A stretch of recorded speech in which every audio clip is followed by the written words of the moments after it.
¿Qué tal, amigos de Más Cultura? Mi nombre es Moisés y hoy vamos a hablar de letras. Vamos a tener una entrevista. Tenemos un invitado de verdad de lujo, seguro lo conocen, él es Adolfo Castañón. Si no lo conocen por su poesía o por sus cuentos, lo conocen porque ha hablado de todos los escritores mexicanos habidos y por haber. Es un gran difusor de la literatura mexicana. Así que pues quédense con nosotros porque va a estar bastante bueno. Esto es Más Cultura, continuamos.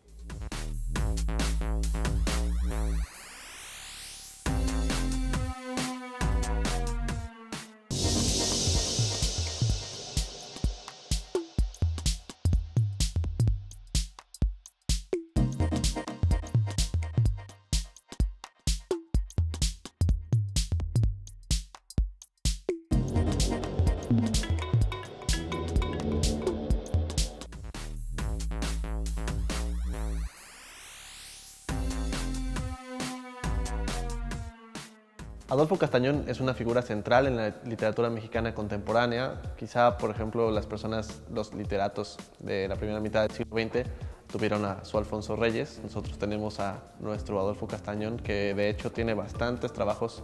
Él ha jugado un papel muy importante para que nosotros conozcamos la obra de Alfonso Reyes. Y bueno, tiene una labor interminable como traductor, como periodista. Ganó en 2009 la medalla Javier Villaurrutia. El año anterior ganó un Premio Nacional de Periodismo porque trabaja también bastante con el Canal 22. Por si eso fuera poco, por más de 30 años trabajó para el Fondo de Cultura Económica y así que bueno, vale la pena hacer notar que no solamente su obra, sus creaciones son muy famosas y son de gran importancia para la literatura, sino también todo lo que ha hecho para que se lea a sus colegas. Esto le ha ganado pues bastante fama también entre otros escritores. El mismísimo Christopher Domínguez Michael habla de él en muy buenos términos, como si fuera su hermano mayor. Dice que ya quisiera tener, si no la mitad de la biblioteca personal que tiene Adolfo Castañón, por lo menos haberla leído la mitad de bien de lo que lo lee este hombre. Así que pues vamos a escucharlo ya a él, vamos a la primera parte de esta entrevista y continuamos.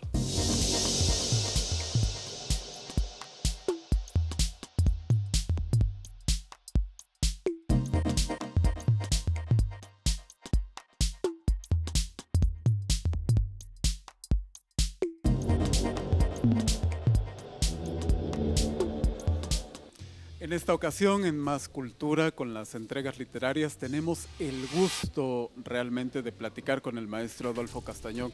Maestro, muchísimas gracias por Gracias a ustedes y a su hospitalidad y a su público. aceptar charlar casi a contrarreloj. No, pues con mucho gusto y la improvisación debe ser una de las destrezas del escritor, por lo menos contemporáneo, creo. Maestro, platiquemos de esa parte de hechizos de la literatura. ¿Para qué se presentan los libros?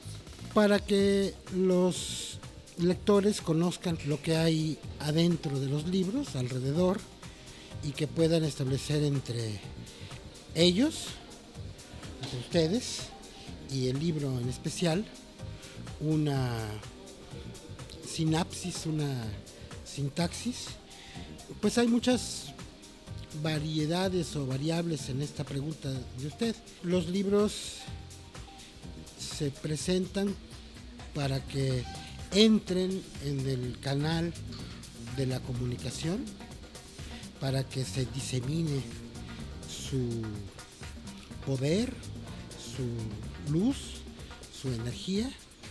La presentación es una especie de género híbrido entre el ensayo, el comentario, la lectura en voz alta, y yo creo que obedece también a una especie de imperativo categórico de la publicación misma. Un libro, desde un punto de vista, no está terminado hasta que no solo ha sido editado y publicado y producido, sino hasta que lo compra un lector. Yo diría que hasta que no pasa la frontera de los medios de comunicación y en cierto modo empieza a ser del dominio público. Pero pues un libro puede existir sin ser presentado y puede tener una historia. Por ejemplo, en los países socialistas la presentación de un libro en los tiempos más duros, en los regímenes autoritarios, pudiera ser que tuviese que darse en una publicidad de boca a oreja, confidencialmente, en forma, digamos, subterránea. Entonces yo creo que hay muchas variedades, así como la especie humana conviven, como diría Alejandro Rossi, el león y la mosca, como diría Pascal. Bueno, en el libro también hay muchas instancias en esta posibilidad de la presentación. Una presentación es también una fiesta.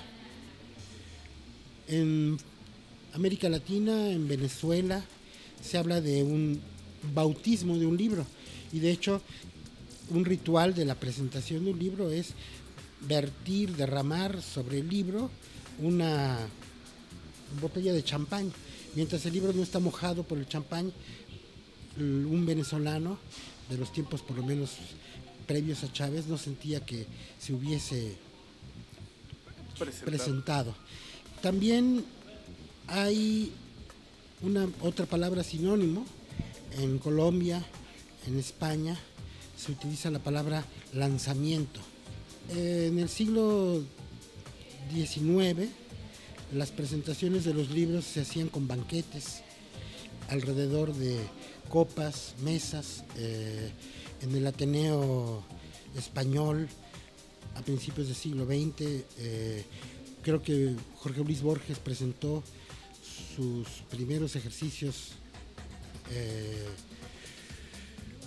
poéticos en un ámbito, digamos, tabernario, no cavernario. En México hay toda una variedad, se podría hacer una especie de tipología de las presentaciones, desde las más solemnes que se pueda imaginar, con muchos oradores, cámaras de televisión, periodistas, hasta presentaciones más, digamos, distintas, más domésticas. Tengo ahora en mente que un grupo de poetas hace unos años relativamente, y creo que todavía lo siguen haciendo, presentan los libros en una azotea que se convirtió en un espacio cultural. Entonces, poner un libro en el proceso de presentarse es, de alguna manera, ponerlo sobre la mesa de la conversación. ¿Es ponerlo en boca de otros, maestro? Sí, es ponerlo en boca de otros. Ahora, atrás de la publicación, o más bien atrás y adelante de la escritura de un libro, hay muchas cosas. Un poeta que de pronto escribe un poema, un libro de poemas, no sabe todo lo que va a desencadenar en el momento en que el libro se publica. Un ejército de correctores, editores, juristas, abogados, agentes literarios, promotores.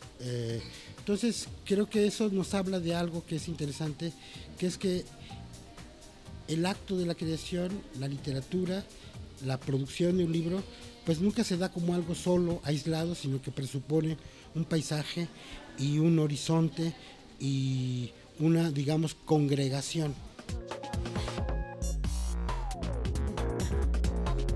George Steiner es un crítico muy importante, un crítico europeo, crítico literario, y bueno, uno de los grandes méritos que tiene Adolfo Castañón es el de ser un traductor, un gran traductor, y bueno, se dio a la tarea de traducirnos esta obra. Él no solamente, ya mencionamos que es traductor, que es cuentista, que es difusor, también vale la pena decir que es ensayista, que es poeta. Yo creo que es el erudito más famoso de México, Adolfo Castañón, y bueno, vale la pena hablar no solamente sobre la colección muy importante de libros, sino el uso que les da, porque él ha sido de las pocas personas que pues, puede presumir de que en su momento puso a leer a México. A él le tocó dirigir una de las colecciones más prestigiadas, quizá las colecciones más prestigiadas que haya habido en la historia del Fondo de Cultura Económica. Este puesto, pues la verdad es que le supo sacar mucho provecho. Son ediciones que varios autores recomiendan con mucho cariño y bueno, también hay que agradecerle hasta qué punto la academia tiene esta deuda con él por haberse encargado de hablar tanto de Alfonso Reyes. Alfonso Reyes, pues seguramente ustedes muchos lo conocen, quienes radiquen aquí en Jalapa se pueden ir a asomar a la USB y en el pasillo de la literatura mexicana tiene un pabellón, quién sabe qué cantidad de tomos que hablan de la obra de Alfonso Reyes y bueno, esta edición todavía continúa, no han terminado y bueno, ese rescate que por supuesto que vale mucho la pena leer Alfonso Reyes, se lo debemos a Adolfo Castañón. Vamos a escucharlo nuevamente y continuamos.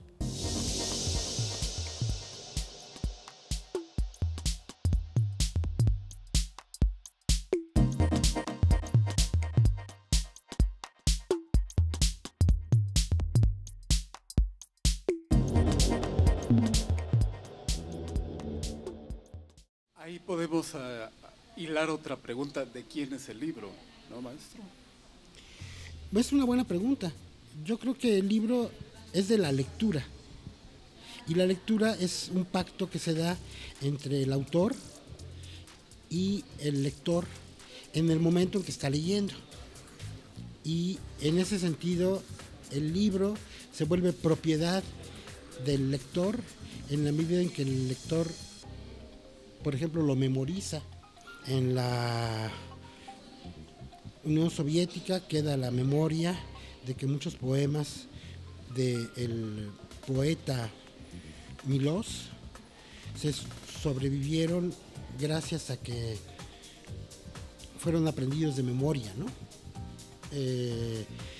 También me viene a la mente, hace poco me regaló un libro la editora Blanca Sánchez, que fue escrito, es un libro de cuentos, que fue escrito por su padre que estaba condenado a 40 años de prisión y que le mandaba esos cuentos encuadernados, engalanados por dibujos muy, digamos, rústicos, en los que colaboraban las personas que estaban en esa cárcel. Entonces, en ese caso, el libro pertenecía a ella, que era la destinataria, pero también a su padre, que era el autor, pero en cierto modo a toda esa red de amigos que estaban en la cárcel produciendo el libro.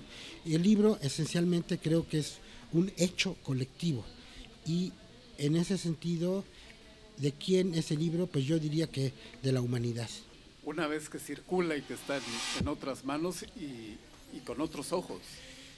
Sí, claro, porque pues un libro que no tiene la felicidad de ver la luz, en cierto modo es un libro pasivo, marginado, y en ese sentido es muy interesante, muy importante la forma en que se van buscando su lugar los libros.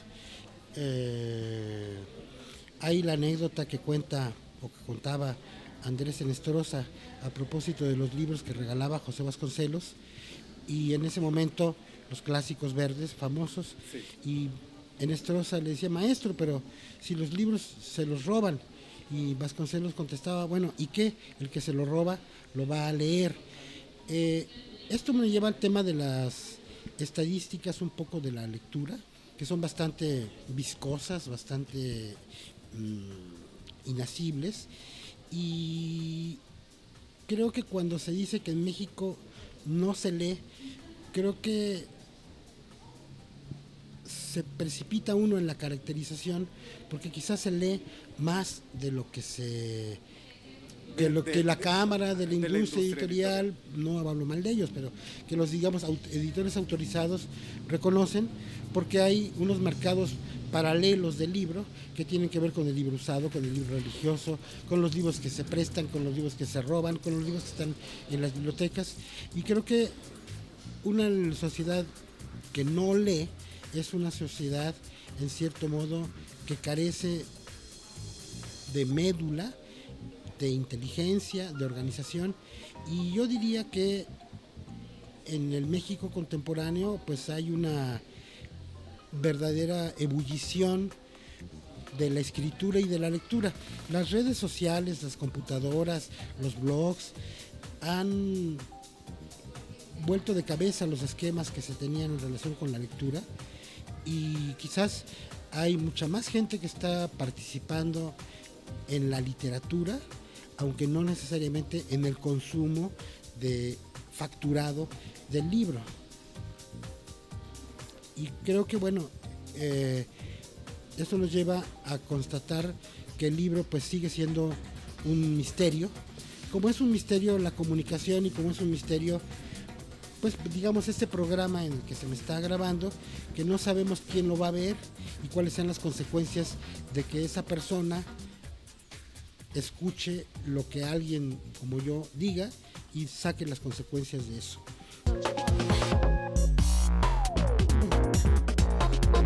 De las más de 10.000 páginas que ha escrito Adolfo Castañón sobre otros autores, vale la pena mencionar que un gran número han sido no solamente para recuentos, para pues ediciones no solo del Fondo de Cultura Económica o de cualquier editorial, sino que también él es miembro de los consejos editoriales de una gran cantidad de revistas, no solamente en México, sino en América Latina.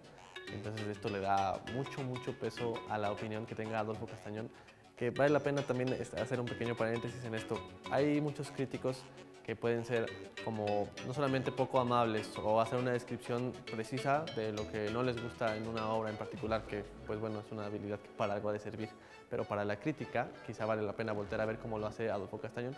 ¿Por qué? Porque él es todo lo contrario de un censor.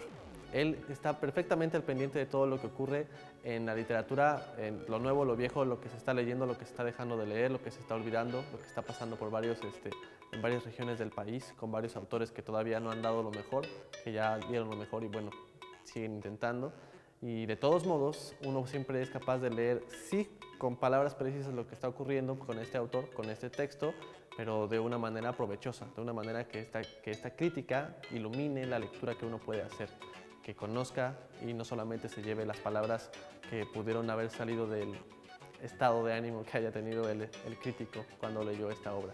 Entonces, esta obra crítica, pues aparte de que está repartida en muchos volúmenes, tiene textos, por ejemplo, aquí en la Universidad Veracruzana, en esta revista de La Palabra y el Hombre, tienen textos que han salido de Adolfo Castañón y que pueden encontrar en la página de la UB, pero si no, también está en Canal 22, en la UNAM, en TV UNAM también, así que pues échenle un ojo a la crítica que hace Adolfo Castañón.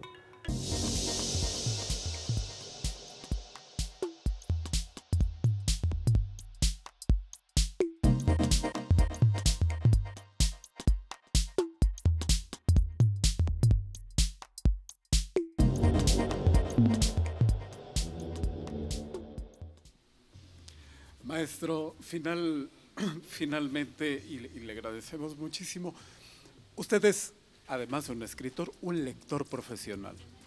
¿Qué diferencia hay entre este lector bien hecho como Adolfo Castañón y todos los de su talla, al lector común? La experiencia, el tiempo. Pues eso de lector profesional es un arma de doble filo. En el mundo editorial decimos que un editor es como el burro del aguador que anda cargado de agua y muerto de sed.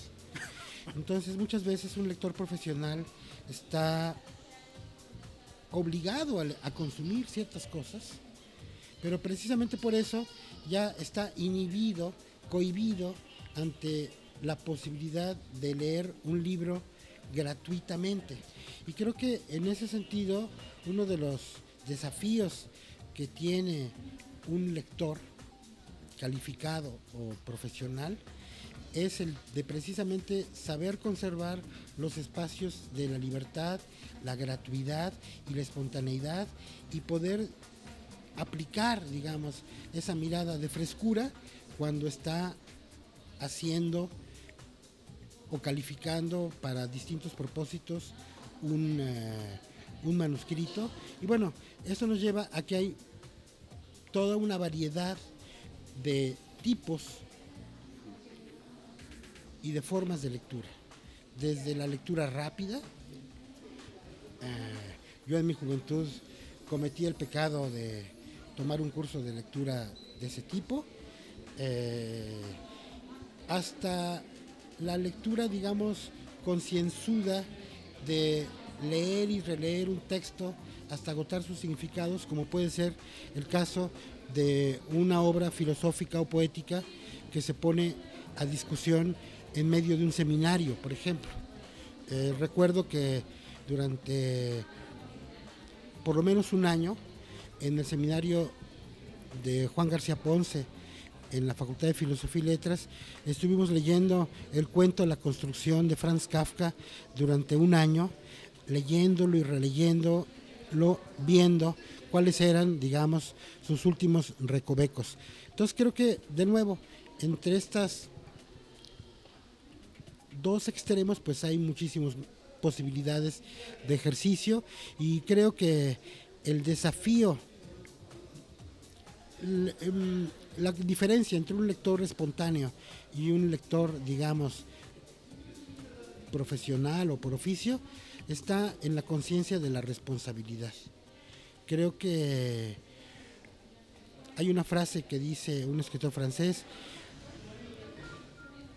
nadie lee impunemente, que es una frase enigmática, porque ese leer sin impunidad es una impunidad que puede resultar reversible hacia el autor, hacia el libro, hacia el autor, hacia la lectura misma. Maestro, la última, se lo prometo. ¿Cuál fue el último libro que compró usted? Porque se lo quería llevar a casa. La nueva traducción, 2 libros. La nueva traducción de Li Ching que hizo Atalanta, y también en Atalanta, ni modo, la nueva traducción de la obra clásica de Edward Gibbon, La decadencia y caída del Imperio Romano, de la cual tengo otras ediciones, y hay una edición muy clásica, española, hecha por un escritor, José Mori Fuentes, que es un personaje muy interesante, y eso me lleva a pensar o a proponer que cuando uno lee un libro traducido, no siempre se fija en el autor de la traducción, pero es muy importante hacerlo, porque uno no sabe cuando está leyendo a Borges, si está leyendo, a Faulkner, si está leyendo a Borges o si está leyendo a otro de los traductores de Faulkner o de Virginia Woolf. Cuando uno lee a Shakespeare, no sabe si está leyendo a Strada Marín, a Tomás Segovia. Cuando uno está leyendo a Dante Alighieri, no sabe si está leyendo a Ángel Crespo o al general Bartolomé Mitre, y creo que la identidad del traductor es muy importante, y esto me regresa al tema de la presentación, que creo que no siempre se tiene conciencia clara de quién es el que está presentando el libro. Maestro, muchísimas gracias, y seguramente en este espacio quien haya seguido sus palabras y su charla quedará prendado de los libros. Bueno, pues muchas gracias a ustedes, y me imagino que seguirá viendo televisión, así que ojalá que hagan muy bien las siguientes entrevistas. Gracias, el maestro Adolfo Castañón, y esto es Más Cultura.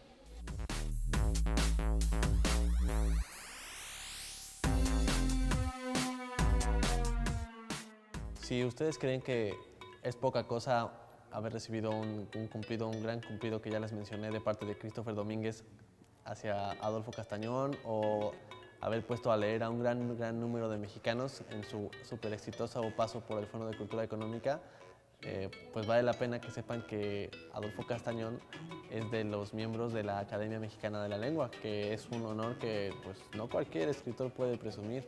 Bueno, pues hasta aquí con este programa. Espero que chequen la obra de Adolfo Castañón. Él siempre es bienvenido en muchísimas ferias de libro, en muchísimos festivales. Él tiene una vida literaria bastante prolífica, siempre está por todos lados del país, siempre está leyendo, siempre está escribiendo.